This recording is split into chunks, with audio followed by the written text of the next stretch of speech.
Om Swastiastu, pemirsa Bali TV dimanapun Anda berada, kembali saya Nyoman Winata, redaktur pelaksana harian Bali Pos yang menjumpai Anda dalam Bali Pos Talk. Kali ini kita mengangkat topik dari dunia pariwisata, kemudian kemarin kita sempat dengar wacana ada haluan pembangunan Bali 100 tahun ke depan, Bali era baru. Bu Megawati mencoba mendorong Pak Koster sebagai Gubernur Bali untuk bagaimana merancang. Dan di sana salah satu disebutkan bagaimana mewujudkan pariwisata berkualitas. Ada banyak ketentuan, misalnya stop pembangunan hotel, kemudian stop konversi lahan, ada pembatasan kuota wisatawan, dan lain sebagainya. Nah, seperti apa sih sebenarnya pariwisata berkualitas itu? Apakah memang 100 tahun lagi itu mungkin diwujudkan atau seperti apa? Kita wawancarai Pak Panudena Kun, pengusaha senior dan juga pernah terlibat, bahkan sekarang juga masih di dunia pariwisata. Ya. Gitu ya. Kita sapa dulu, Om Swastiastu. Om Swastiastu, selamat pagi. Apa kabar Pak? Gimana kabarnya Pak Kun? Sehat ya, toh? Ya, makasih. Tetap semangat ya Pak Kun ya. Tetap semangat terus. Ya. Kita bicara tentang pariwisata berkualitas. Kita dari sana dulu Pak Kun ya. Ya. Mungkin nggak Bali ini mewujudkan pariwisata berkualitas? Entah bagaimana caranya nanti gitu ya. Karena kita selama ini kan mendengar mass tourism gitu dibenturkan dengan pariwisata berkualitas. Jadi memang Bali ini kan dari dulu kan tidak didesain untuk itu Pak. Wisata campuran. Dulu awal-awal itu yang datang wisata hippie. Wisata yang kelas murah, kelas backpacker awal-awal. Karena yang sebetulnya ngembangin pariwisata Bali itu sebetulnya orang asing. Ada pelukis-pelukis yang tinggal di Ubud, ada hippie-hippie yang tinggal di Kuta, kan begitu Pak. Jadi ini yang merencanakan bukan negara kita. Kebetulan saja orang asing yang senang di Bali itu ngembangin ini tourism itu, dari mulai namanya snorkeling, namanya main golf, namanya diving, namanya macam-macam itu mereka. Maka dulu kan banyak homestay ya, pondok wisata. Akhirnya berkembang kan Pak. Yang diatur oleh Bali sendiri itu ya Nusa Dua itu aja. Itu memang di plan very well kan, tata ruangnya, bangun hotelnya. Yang lain-lain itu berkembang sendiri, termasuk Kuta sebetulnya. Kuta itu berkembang sendiri, Ubud berkembang sendiri, dan Pasar berkembang sendiri.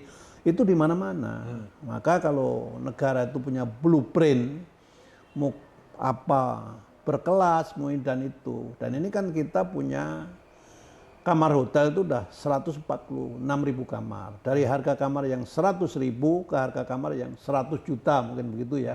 Kalau villa mewah kan bisa 50 juta, bisa 10 juta, bisa 100 juta. One day stay. Nah, dan kebetulan jalan-jalan, airport itu nggak didesain untuk kualitas turis, untuk kualitas yang berkualitas. Kalau kita niru Singapura, itu boleh dicontoh, airportnya dulu, kecepatan melayani, turis keluar airport bagaimana, angkutannya bagaimana, di situ sudah ada underpass kereta api, ada bis wisata, ada limusin service, ada taksi biasa lancar. Jadi imigrasinya 20 menit selesai, kopernya 20 menit selesai. Nah, dia punya berapa? Airport 1, airport 2, airport 3, airport 4, landasan pacunya udah 2. Ini negara kecil Pak, 1/10-nya Bali. Nah gitu loh.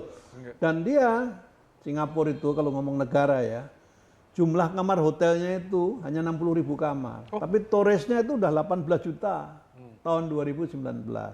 Kalau Bali ini belajar apple to apple dengan Thailand, itu Pulau Phuket aja. Pulau Phuket itu udah 2 kalinya revenue Bali. Pariwisatanya itu provinsi kan, Bali dengan Phuket cocok. Kalau dengan Singapura pun kita jomplang Pak. Indonesia pun kalah jumlah wisatawan yang datang ke Indonesia. Indonesia baru 14 juta, Singapura tahun 2019 itu udah 18 juta turis. Karena apa? Penerbangan internasional semua, keluar negeri, tidak ada domestik gitu. Nah, pesawatnya banyak. Seluruh ibu kota negara di dunia itu diterbangi oleh Singapore Airlines Pak. Apalagi Thailand. Thailand itu udah 35 juta turis Pak, kedatangan. Itu di tahun 2019. Malaysia, oke, orang nggak suka, ada judi. Karena di Malaysia juga ada kasino. Di Singapura juga ada kasino. Kita kekurangan atraksi memang.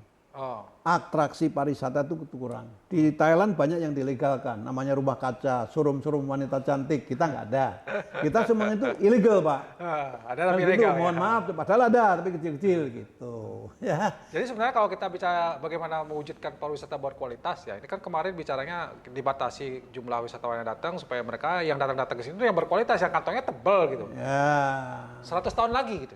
Ya mungkin bisa 100 tahun lagi, nanti apakah hotel-hotel kecil, pondok wisata, homestay itu akan bangkrut, akan jadi apa? Jadi kos-kosan mungkin begitu. Kalau semua didesain begitu kan bisa. Di Maldives tuh bisa di-plan begitu, Pak. Harga villa mahal, karena daerahnya memang kecil. Kalau ngomong 100 tahun lagi Maldives itu habis, Pak. Mungkin kita tenggelam. Bali pun pinggir laut mungkin tenggelam, kita nggak tahu. Kalau ngomongnya 100 tahun alami, Pak. Faktor alam ya? Pemanasan global, yang ada bukit nanti ya, dan gunung-gunung. Kan gitu, Pak. Pinggir laut itu kan tiap naik ada 20 cm, 15 cm, 10 cm abrasi, Pak. Di Jakarta juga gitu. Ya. Di Italia yang namanya itu yang terkenal sekali, yang hotel-hotel di tengah laut itu pun akan tenggelam itu one day.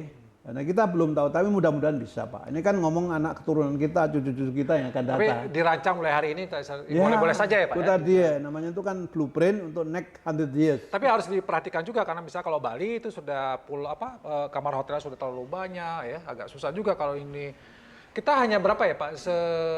Paling tinggi dulu sebelum pandemi 14 juta atau berapa? 16,5 14 juta. 14 juta itu ya? bukan itu termasuk domestik sama overseas. Oh. Memang hunian Bali ini kalau mau penuh, Pak, perlu 2 kalinya, Pak.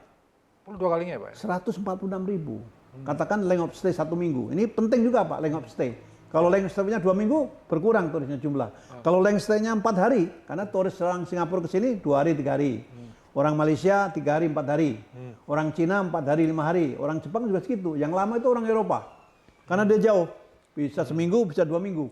Nah, Australia nggak lama juga, tapi sering. Karena dekat gitu. Tapi sebenarnya kalau yang dimaksud dengan pariwisata berkualitas, Pak Kun, apakah memang mereka yang harus datang itu yang yang berkantong tebal itu saja atau gimana? Tidak, kalau itu yang premium namanya. Karena di pesawat itu kan ada business class premium yang bayarnya mahal. 4 kali, 5 kalinya. Misalnya ke Jakarta aja, ini kita kalau business class Garuda itu udah 16 juta. Ekonomi hanya 3 juta. Ini kan luar negeri itu kalau business class dari Denpasar ke Eropa itu 100 juta, 80 juta. Ekonomi kan cuma $800. Yang premium, istilah yang benar itu tourist premium. Tourist premium. Kalau kualitasnya semua orang yang sering keluar negeri itu udah secara pendidikan, secara apa udah berkualitas. Mereka well educated, mereka tahu Indonesia sebelum berangkat tuh udah lihat Bali itu kayak apa di Google. Oh begini. Ya. Jadi itu kualitas manusianya itu kalau saya bukan lihat dari uangnya, Pak. Premium kalau tinggal di Grand Hyatt, tinggal di Ritz-Carlton yang bayarnya 15 juta, 20 juta itu premium. Sama tinggalnya di first class. Pesawat kan ada first class, ada business class, ada economy class, Pak. Memang itu yang kaya-kaya, tapi kualitas manusianya sama. Karena nasib kaya dan tidak itu kan tergantung. Walaupun profesor kadang-kadang miskin, kan gitu, Pak. Walaupun cuma lulusan SD kaya raya karena konglomerat, itu tinggalnya di bintang 5 kan gitu kan, atau di yang mahal gitu. Tapi Bali sebenarnya kalau Pak Kun sampaikan tadi memang dirancang awalnya bukan hanya kalangan tertentu ya, memang justru malah dikembangkan oleh orang-orang hipis tadi ya, yang awal begitu, yang wisatawan bawah ya sebenarnya. Ya, memang. Jadi pariwisata Bali itu yang mengenai orang asing awal-awalnya. Hanya Nusa Dua itu itu pun konsultannya asing. Nusa Dua yang ditata bagus itu. Dulu itu Kuta ini sebenarnya untuk kelas hippie, bukan kelas bintang 5. Toh ternyata akhirnya Kuta itu hiburan pun di Kuta semua sekarang, yang top-top gitu kan. Hotel bintang 5 juga ada, mall bintang 5 juga ada kan sekarang. Malah berkembang begitu maju. Dulu begitu sebetulnya. Dulu pertama kali kan side hotel yang bangun hotel bintang 5, bintang 4 itu awal-awal. Padahal dulu kan losmen aja di Kuta. Kotet-kotet gitu. Berkembang. Gitu memang. Ya. Tapi kalau benar kondisinya Bali sudah sekarang lah, seperti ini ya, kemacetan di mana-mana, kamar kapasitas jumlah kamar sudah sangat berlebihan gitu ya. Mungkin nggak kita meriset ulang lagi supaya memang Bali ini nanti ke depan jalannya nggak macet, kemudian pelayanannya bagus, itu bisa nggak, Pak? Bisa, cuman kita siap mental nggak? Jadi kalau itu mungkin gitu, underpass kan susah. Underpass itu bisa lah kereta api. Tapi kalau jalan raya underpass kan kurang bagus, Pak. Berani nggak bangun jalan layang? Di atas jalannya dibikin jalan layang lagi. Di Thailand, di Bangkok kan begitu, Pak. Banyak tol, layang, jalan layang. Kereta api, jalan layang. Di atas tol di bawah itu ada jalan lagi. Nah, jadi tingkat gitu istilahnya. Kalau itu berani ya nggak apa-apa. Di Perancis juga begitu. Karena kita udah terlambat. Jadi misalnya kita dari airport mau ke sini pakai underpass. Itu kereta api boleh aja. Mungkin dari airport sampai Kuta stasiun. Nanti sampai Seminyak, stasiun lagi. Sampai di mana stasiun lagi boleh. Itu kan tidak lebar banget Pak. Hanya kereta yang ke barat, ke timur, itu kan jalur-jalur kan bisa. Jadi harus dibangun infrastruktur berarti Pak ya? Iya, tapi itu mungkin bagus kalau berani. Mahal memang kalau namanya underpass itu kan 3 kali minimum, 3 kali 4 kali dibandingkan overfly kan gitu. Kira-kira begitu. Ya. Itu maju juga boleh Pak. Cuman ini kan nggak gampang Pak. Budaya Bali kan nggak boleh, itu ada jalan layang, orang ini ada mayat mau upacara kan nggak boleh Pak. Ya ini contoh aja kan. Ada mau melasti ya. Gitu. Atas, gitu. Dan itu murah sebetulnya Pak. Misalnya tol mau ke Jembrana, itu kan di atas jalan itu aja. Cuman ini kan yang apa, yang liok-liok itu kan harus dihindari Pak, harus yang lurus. Kalau jalan tol kan begitu, bisa. Karena ini yang problem kan sekarang ini kemacetan misalnya dari sini ke Tanah Lot, ke Canggu, itu duit Pak, macet total. Bagaimana mau diapain, ya kan? Nah, gitu kira-kira. Tapi gitu. Saya setuju itu, bahwa kita plan dari now for next 100 years, saya setuju itu. Ya, bisa. Cuma memang bukan jadi pekerjaan yang mudah Pak ya? Nggak mudah, harus betul-betul. Dan itu kalau kita mau banyak turis ya, memang yang FOA ini yang dikerjakan. Kalau orang harus ke sini cari visa dulu, take time Pak. Saya ke luar negeri harus cari visa, karena dia nggak butuh saya. Saya ke Jerman cari visa dulu, pakai bank garansi segala. Saya ke Amerika pakai visa dulu. Itu pun belum tentu dapat visa Pak. Saya ke Australia juga gitu, udah bayar, belum tentu dapat visa Pak. Nah ini karena dia nggak butuh turis. Dia turis yang datang yang berkualitas, ke Perancis. Ya, nomor 1 di dunia itu kan Perancis Pak, turisnya. 100 juta turis. Nomor 2 Amerika, 90 juta turis. Di negara 10 besar itu Eropa dan Amerika. Di Asia hanya Thailand sama Malaysia kedatangannya. Semua itu Turki, Jerman, Italia, Spanyol itu 2 kali penduduk Pak. Kalau mau ngomong jumlah turisnya. Penduduk 27 juta, turisnya 60 juta. Kenapa? Itu pun hanya musim summer. Summer only, winter nggak ada turis. Bisa Pak. Karena memang itu industri paling gampang Pak. Jual minuman, makanan, kamar tidur, infrastruktur yang bagus. Kalau problem kita di Indonesia itu infrastrukturnya jelek. Jalan menuju tempat wisata itu tidak bagus. Iya gitu, jalannya kecil, macet, parkirnya nggak ada. Sekarang kan udah bagus ini. Di Puri Bekasi dibikin parkir yang luas. Ada objek lagi nanti PKB Bali itu yang di Klungkung. Ini apa, Pelabuhan Benua mau diperluas dengan parkirnya kan bagus itu Pak. Nah, jadi infrastruktur harus dibangun. Ini salah satunya Pak. Kelemahan kita ini, destinasi pariwisata kita itu airportnya jelek, kecil. Labuan Bajo Pak. Itu kalau airportnya kayak Bali, wah, yang 3 kilo panjangnya. Syukur 2 landasan pacu. Tanah kan masih murah Pak. Ke timur itu Pak. Ya, tanah masih murah. Harus dibikin yang Singapura aja bisa kok. Kan gitu. Pak, satu lagi yang ditekankan oleh Bu Megawati, misalnya kemarin itu ada di arahan stop pembangunan hotel di Bali. Setuju Pak, namanya moratorium. Ini dianggap aja hotel itu udah negatif list. One day memang harus di stop Pak. Karena ini masalahnya begini Pak, perizinan itu duit Pak. Harusnya izin itu gratis. Biar pemerintah nggak berlomba bangun hotel. Carilah uang dari pajak. THR 10%, PPh badan yang 30% itu. Dan pajak karyawan. Itu lebih baik kalau menurut saya. Jadi izin-izin itu kalau memang lagi jenuh ya stop. Stop. Mohon maaf saja Pak. Sekarang udah jenuh Pak ya? Udah jenuh Pak, udah lama Pak. Hunian lagi booming tuh hanya 55% Pak. Itu kalau di Dewi Sri area, Sanjotut area, Lowina, Bali Utara, Kintamani, Bali Timur, Amet itu hanya 30% Pak. Yang bagus itu hanya Ubud 90%, Nusa Dua Beachfront 90%, Kuta Beachfront, Sanur Beachfront itu bagus Pak hunian. Karena pasir putih Pak. Di Kuta ini yang area Jalan Raya Kuta itu rendah Pak. Jualannya 300.000 dengan breakfast for 2 people. Itu hotel bintang 2, bintang 3. Ya datangnya bis. Iya, bukan pesawat, dia dari Jawa. Ya, mau apa lagi? 350.000 with breakfast 2 orang. Harusnya kan jualnya jutaan, Pak. Jutaan. Kalau mau make money, Pak. Ini teman-teman yang udah pinter kayak hotel di Jimbaran 20 juta. Villa, 1 villa. Tanah nggak luas-luas. 5 hara, villa, 1 kamar, ada kolam. Udah. Dan jumlahnya nggak banyak-banyak. Tenaga juga nggak terlalu banyak. Duitnya lebih banyak. Kalau hotel kecil-kecil itu kan 10 hara jadi 60 kamar. Kadang-kadang 15 hara dapat 100 kamar. Tapi kamarnya kecil-kecil.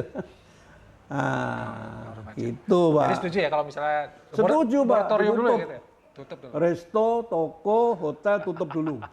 Mohon maaf saja. Yang ada biar hidup Pak. dapat uangnya dari pajak ya. Iya, dari hotel, 10% tuh restoran. ditingkatin, Pak. Sekarang hotel, kos-kosan disamakan. Oke. Yang nyewa kamar ya kena namanya pajak 10%. Namanya kan PPN, Pak. Sekarang kalau toko kan udah 11%. Itu aja dikejar dengan baik. Antara Pemda tingkat 1 sampai ke bawah tuh itu dikejar. Pak, closing statement Pak Kun. Untuk Bali ke depan 100 tahun lagi. Program perancangannya gimana dan kualitas ibu kota bisa nggak diwujudkan? Ya 100 tahun ke depan kita belum tahu apakah Kuta itu masih ada, ya karena ini kan ada abrasi tiap tahun. Sanur apakah masih ada pinggir-pinggir pantai itu, tapi saya positif. Memang dari mulai sekarang harus bikin blueprint bagaimana Bali ke depan. Optimis lah.